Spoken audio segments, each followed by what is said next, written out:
Ditwah புயல் தற்போது தென்மேற்கு வங்கக்கடல் மற்றும் அதனை ஒட்டிய வட இலங்கை பகுதிகளில் வேதாரண்யத்திலிருந்து தென்கிழக்கே 110 கிலோமீட்டர் தொலைவிலும், காரைக்காலிலிருந்து தென்கிழக்கே 150 கிலோமீட்டர் தொலைவிலும், புதுவையிலிருந்து தெற்கு தென்கிழக்கே 250 கிலோமீட்டர் தொலைவிலும், சென்னையிலிருந்து தெற்கே 350 கிலோமீட்டர் தொலைவிலும் நிலை கொண்டுள்ளது. இது மேலும் வடக்கு வடமேற்கு திசையில் நகர்ந்து நாளை 30 நவம்பர் அதிகாலை தென்மேற்கு வங்கக்கடல் பகுதிகளில் வட தமிழகம், புதுவை மற்றும் அதனை ஒட்டிய தெற்கு ஆந்திர கடல் பகுதிகளுக்கு அருகே நிலவக்கூடும். தித்வா புயல் வடக்கு வடமேற்கு திசையில் நகரும் பொழுது வட தமிழகம், புதுவை கடலோர பகுதிகளிலிருந்து இன்று நள்ளிரவில் 60 கிலோமீட்டர் தொலைவிலும், நாளை அதிகாலை 30ஆம் தேதி நவம்பர் 50 கிலோமீட்டர் தொலைவிலும், மாலை 25 கிலோமீட்டர் தொலைவிலும் தித்வா புயலின் மையப்பகுதி நிலவும் வாய்ப்பு உள்ளது. இந்த புயலின் காரணமாக தமிழகம், புதுவை மற்றும் காரைக்கால் பகுதிகளுக்கான மழை எச்சரிக்கை என்று பார்த்தால், அதிகனமழை எச்சரிக்கை 5 மாவட்டங்களுக்கு தரப்பட்டுள்ளது. கடலோர மாவட்டங்கள், டெல்டா மாவட்டங்கள், நாகப்பட்டினம், மயிலாடுதுறை மற்றும் கடலூர், விழுப்புரம், செங்கல்பட்டு, காரைக்கால், புதுச்சேரி. ஆரஞ்ச் அலர்ட் 13 மாவட்டங்களுக்கு விடப்பட்டுள்ளது. சென்னை, திருவள்ளூர், காஞ்சிபுரம், ராணிப்பேட்டை, திருவண்ணாமலை, கள்ளக்குறிச்சி, சேலம், பெரம்பலூர், அரியலூர், திருச்சிராப்பள்ளி, தஞ்சாவூர், திருவாரூர் மற்றும் புதுக்கோட்டை. தமிழகத்தின் அநேக இடங்களிலே மழை பெய்யும். மிதமான மழை வரை, கனமழை பொறுத்தவரை ஒரு 6 மாவட்டங்களுக்கு எச்சரிக்கை தரப்பட்டுள்ளது. இப்போது 3:30 மணி அளவில் பார்த்தீர்கள் என்றால், காரைக்கால் ஐஎம்டி அப்சர்வேட்டரி காரைக்காலில் 13 சென்டிமீட்டர் மிக கனமழை பெய்துள்ளது. நாகப்பட்டினத்திலே 11 சென்டிமீட்டர் மழை பதிவாகி இருக்கிறது. காலை 8:30 மணிலிருந்து இப்பொழுது 3:30 மணி வரையிலான மழை அளவு இது நாகப்பட்டினம் மற்றும் காரைக்காலிலே. நாளை 2 மாவட்டங்களுக்கு, அதாவது திருவள்ளூர் மற்றும் ராணிப்பேட்டைக்கு அதிகனமழை, கனமழையிலிருந்து மிக கனமழை, ஓரிரு இடங்களில் அதிகனமழை பெய்யும் வாய்ப்பு இந்த 2 மாவட்டங்களிலே இருக்கிறது. அதனாலேயே நிர்வாக அடிப்படையிலே இந்த 2 மாவட்டங்களுக்கும் ரெட் அலர்ட் விடுக்கப்பட்டுள்ளது. ஆரஞ்ச் அலர்ட் 9 மாவட்டங்களுக்கு: சென்னை, காஞ்சிபுரம், செங்கல்பட்டு, வேலூர், கிருஷ்ணகிரி, திருப்பத்தூர், திருவண்ணாமலை, விழுப்புரம் மற்றும் தருமபுரி மாவட்டம். 1ஆம் தேதி படிப்படியாக மழை குறைந்துவிடும். அதனால் திருவள்ளூர் மாவட்டத்திற்கு மட்டும் கனமழை எச்சரிக்கை தரப்பட்டுள்ளது. ஏனைய மாவட்டங்களில் லேசானது முதல் மிதமான மழை பெய்யும் வாய்ப்பு இருக்கிறது. தரைக்காற்றை பொறுத்தவரை இந்த கடந்த 2 நாட்களாகவே நமக்கு தரைக்காற்று வீசிக்கொண்டிருக்கிறது. பதிவுகளும் இருக்கின்றன. சென்னை மற்றும் ஏனைய கடலோர மாவட்டங்கள் அனைத்திலுமே தரைக்காற்று 40லிருந்து 60 கிலோமீட்டர் வேகத்திலே பதிவுகள் நமக்கு கிடைத்திருக்கின்றன. இப்பொழுது அடுத்த 2 நாட்களுக்கு கூட 29ஆம் தேதி நவம்பர் டெல்டா மாவட்டங்கள் மற்றும் அதனை ஒட்டிய மாவட்டங்களுக்கு, கடலோர மாவட்டங்களுக்கு, புதுவை மற்றும் காரைக்கால் பகுதிகளுக்கு பலத்த தரைக்காற்று மணிக்கு 70 முதல் 80 கிலோமீட்டர் வேகத்திலும், இடையிடையே 90 கிலோமீட்டர் வேகத்திலும் வீசும் வாய்ப்பு உண்டு. நாளை 30ஆம் தேதி வட தமிழக கடலோர மாவட்டங்களுக்கு மற்றும் புதுவையில் பலத்த தரைக்காற்று மணிக்கு 60 முதல் 70 கிலோமீட்டர் வேகத்திலும், இடையிடையே 80 கிலோமீட்டர் வேகத்திலும் வீசக்கூடும். தென் தமிழக கடலோர மாவட்டங்கள், டெல்டா மாவட்டங்கள் மற்றும் காரைக்கால் பகுதிகளுக்கு தரைக்காற்று 55 முதல் 65 கிலோமீட்டர் வேகத்திலும், இடையிடையே 75 கிலோமீட்டர் வேகத்திலும் வீசக்கூடும். மீனவர்களை பொறுத்தவரை 29, 30 நவம்பர் தேதிகளில்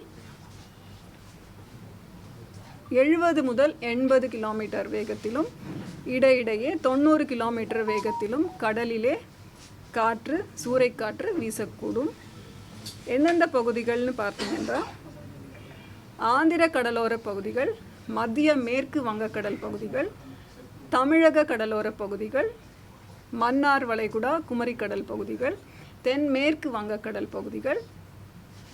29ஆம் தேதி மட்டும் அரபிக்கடலிலே தென்கிழக்கு அரபிக்கடல், கேரள கடலோர பகுதிகள் மற்றும் லட்சத்தீவு பகுதிகள். 30ஆம் தேதி வங்கக்கடல் பகுதிகளுக்கு மட்டும் இந்த சூறைக்காற்று எச்சரிக்கை விடுக்கப்பட்டுள்ளது. 1ஆம் தேதி படிப்படியாக இந்த காற்றின் வேகம் குறைந்து 45 முதல் 55 கிலோமீட்டர் வேகத்திலும் இடையிடையே 65 கிலோமீட்டர் வேகத்திலும் வீசக்கூடும். துறைமுக எச்சரிக்கைன்னு பார்த்தீங்கன்னா நாகப்பட்டினம் மற்றும் காரைக்காலிலே டேஞ்சர் சிக்னல் 5ஆம் எண் எச்சரிக்கை கொண்டு ஏற்றுவதற்கான எச்சரிக்கை அறிவிப்பு தரப்பட்டுள்ளது. மற்ற துறைமுகங்களான தூத்துக்குடி, பாம்பன், கடலூர், புதுச்சேரி, சென்னையிலே லோக்கல் வார்னிங் 4ஆம் எச்சரிக்கை கொண்டு ஏற்றுவதற்காக அறிவுறுத்தப்பட்டிருக்கிறது. சென்னை மற்றும் புறநகர் பகுதிகள்னு பார்த்தா இன்றும் நாளையும் பொதுவாக மேகமூட்டமாக இருக்கும். இடி மின்னலுடன் கூடிய கன முதல் மிக கனமழை பெய்யும் வாய்ப்பு. ஸ்பெல்ஸில் ஒரு 10 நிமிஷம் நல்லா பெய்ஞ்சிட்டு கொஞ்சம் நேரம் கழித்து அந்த மாதிரி இன்டர்மிட்டன்ட் ஸ்பெல்ஸில் உங்களுக்கு கன முதல் மிக கனமழை சென்னையிலே பதிவாகும் வாய்ப்பு இருக்கிறது. இப்பொழுது கடந்த 24 மணி நேரத்திலே தமிழகத்திலே வடகிழக்கு பருவமழை தீவிரமாகவும் குறிப்பாக கடலோர தமிழகத்தில் மிக தீவிரமாகவும் இருந்தது. தமிழகத்தின் அநேக இடங்களிலும் கடலோர மாவட்டங்களில் பெரும்பாலான மாவட்டங்களிலும் புதுவை மற்றும் காரைக்கால் பகுதிகளிலுமே மழை பெய்துள்ளது. 24 மணி நேரத்திலே பதிவான மழை அளவுன்னு பார்த்தால் ஒரு இடத்திலே அதிகனமழை கோடியக்கரை என்ற இடத்திலே 25 சென்டிமீட்டர் மழை பதிவாயிருக்கிறது. 4 இடங்களிலே மிக கனமழை, 11 இடங்களிலே கனமழை. எல்லாமே நாகப்பட்டினம் மாவட்டத்தில் தான். கோடியக்கரை, வேதாரண்யம் 19 சென்டிமீட்டர், வேளாங்கண்ணியிலே 13 சென்டிமீட்டர், திருப்பூண்டி மற்றும் நாகப்பட்டினத்திலே 12 சென்டிமீட்டர் பதிவாயிருக்கு. வடகிழக்கு பருவமழை காலத்திலே பதிவான மழை அளவு இன்றைய தேதி வரை 1 அக்டோபரிலிருந்து 29 நவம்பர் வரை இயல்பாக நமக்கு கிடைக்க வேண்டிய மழை 35 சென்டிமீட்டர். இன்று வரை நமக்கு பதிவான மழை 36 சென்டிமீட்டர். இது இயல்பிலிருந்து +3% அதிகம். பருவகால மழை என்று பார்த்தால் +3% அதிகமாக இருக்கிறது. இது அந்த வரைபடம். பெரும்பாலான மாவட்டங்களில் நமக்கு இயல்பு மழை கிடைத்திருக்கிறது. நவம்பர்னு பார்த்திங்கன்னா நவம்பர் மாதத்திலே நமக்கு கிடைக்க வேண்டிய மழை 18 சென்டிமீட்டர், கிடைத்த மழை 13 சென்டிமீட்டர். பெரும்பாலான உள் மாவட்டங்களில் மற்றும் வட மாவட்டங்கள் இயல்பை விட குறைவாகத்தான் பதிவாயிருக்கிறது. தமிழ் அப்டேட் அவ்வளோதான். சென்னையை பொறுத்தவரை கன முதல் மிக கனமழை பெய்யும் வாய்ப்பு உண்டு. இன்றைக்கு இரவிலிருந்து நல்ல ஸ்பெல்ஸ் கிடைக்க வாய்ப்பு இருக்கு.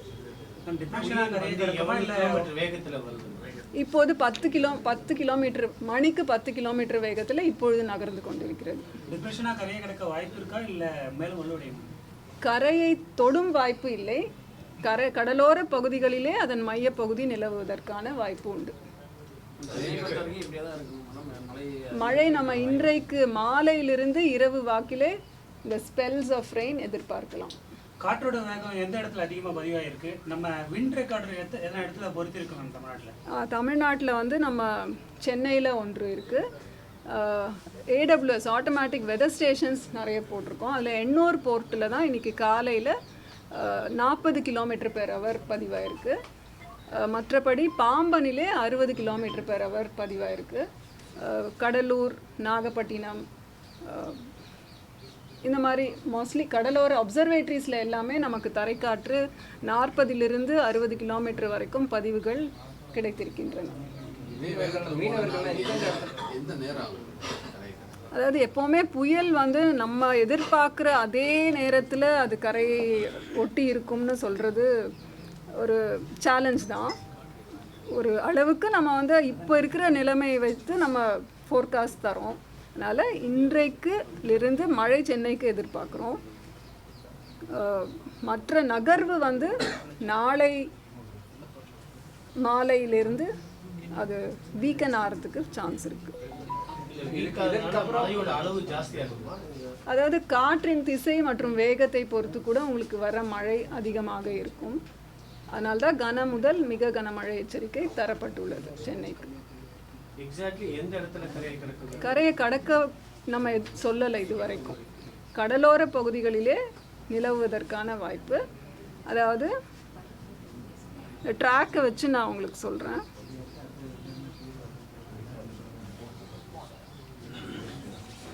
இப்போ இது வந்து எப்படி நம்ம இது வந்து கடல் மேல் விண்ட்ஸ் காற்றின் வேகம் மற்றும் திசை எப்படி இருக்குது அப்படின்றதுக்கு நமக்கு இந்த ஸ்கேட்ரோமீட்டர் விண்ட்ஸ் கிடைக்கும். இதில் பார்த்திங்கன்னா வட இலங்கை பகுதிகளிலே தான் அந்த சுழற்சி காணப்படுகிறது. சுழற்சி மாதிரி ஒரு பேட்டர்ன் இருக்கு இல்லையா? ஸோ இந்த சுழற்சி தான் நமக்கு இப்போது தித்வா புயலாக இருக்கிறது.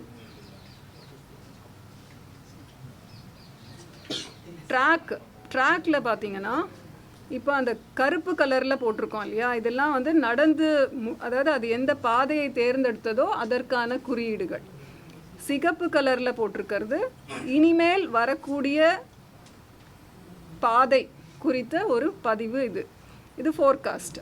ஸோ அப்படி பார்த்திங்கன்னா நம்ம 30ஆம் தேதி காலையில் அது புயல் என்ற அந்த ஒரு வலுவோடு நகர்ந்து வடமேற்கு திசையில் நகர்ந்து 30ஆம் தேதி அதாவது நாளை மாலை 5:30 மணி வாக்கிலே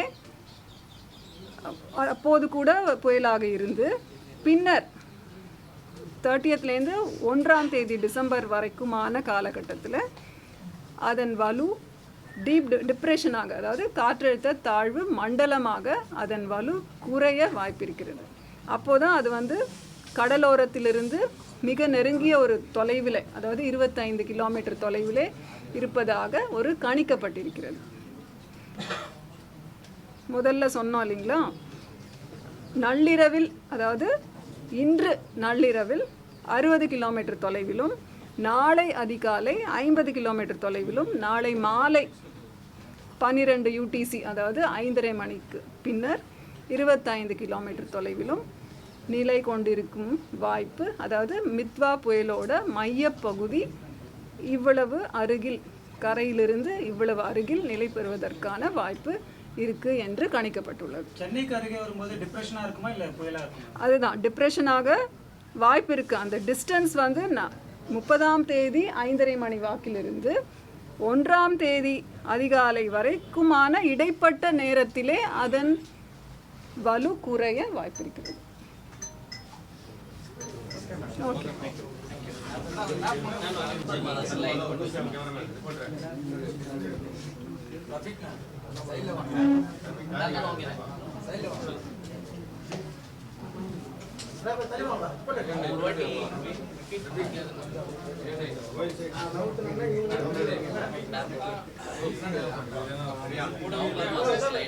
அடுத்த ஸ்லைடும். இப்போ இது செயற்கைக்கோள் புகைப்படம். செயற்கைக்கோளில் படி பார்த்தீங்கன்னா இப்போ இலங்கை கடல் பகுதிகளிலே தான் அதன் மையப்பகுதி, வட இலங்கை பகுதிகளிலே. அது எப்படி நமக்கு ஆடட் இன்புட் வந்து நமக்கு வர்ற அந்த ஸ்கேட்ரோமீட்டர், கடலின் மேல் எப்படி காற்றின் வேகம் மற்றும் திசை இருக்கிறது என்று தெரிவதற்கான ஒரு அடிஷ்னல் இன்புட் நமக்கு இந்த ஸ்கேட்ரோமீட்டர்லேருந்து கிடைக்கும். அதில் நமக்கு அந்த வட இலங்கை பகுதிகளிலே நிலவும் காற்றின் வேகம் மற்றும் திசை குறித்த தகவல் நமக்கு கிடைக்கிறது. இந்த மாதிரி நிறைய இன்புட்ஸை வச்சு தான் நம்ம ஒரு டெசிஷனுக்கு வர்றது. அதை தவிர முன்பே சொன்ன மாதிரி கடலோரத்தில் இருக்கிற எல்லா அப்சர்வேட்டரிஸ்லேயும் இப்போ மணிக்கு ஒரு தடவை டேட்டா எடுத்துகிட்டு இருக்காங்க. அதில் இருந்து கூட ப்ரெஷர் ஃபால், அப்புறம் நிறைய விண்ட் பேட்டர்ன் இதெல்லாம் கண்காணிக்கப்பட்டு வரைபடங்களை வரைந்து அதை வைத்து நாம் ஒரு டெசிஷனுக்கு வரும். இதுதான் அது ஸ்கேட்ரோமீட்டர் மீன்ஸ்.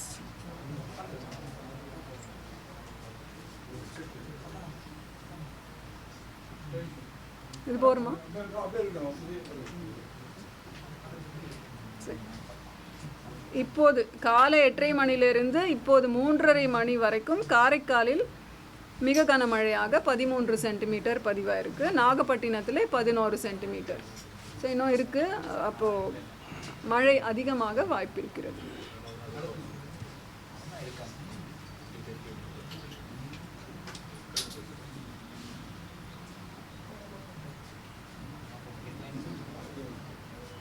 அடுத்தது 1ஆம் தேதி படிப்படியாக மழை குறையும் வாய்ப்பு அதிகமாக உண்டு. இது தரைக்காற்றுக்கான எச்சரிக்கை வரைபடம்.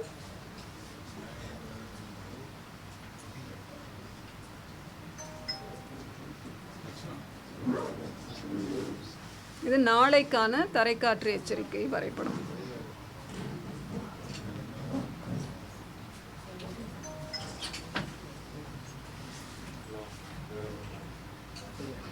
அப்புறம் மீனவர்களுக்கான எச்சரிக்கை.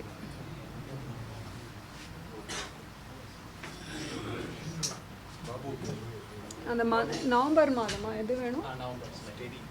இது வந்து சீசன், தமிழகம் மற்றும் புதுவையோட சீசனல் ரெயின்ஃபால். இப்போ நாளைக்கு நவம்பர் மாதம் முடிவடையும் பொழுது நமக்கு இதை ஒட்டியே தான் இருக்க போகுது, இயல்பை மழை ஒட்டியே தான் இருக்க போகுது. அதனால் இதிலேருந்து நமக்கு ஒரு பேட்டர்ன் தெரிய வருது.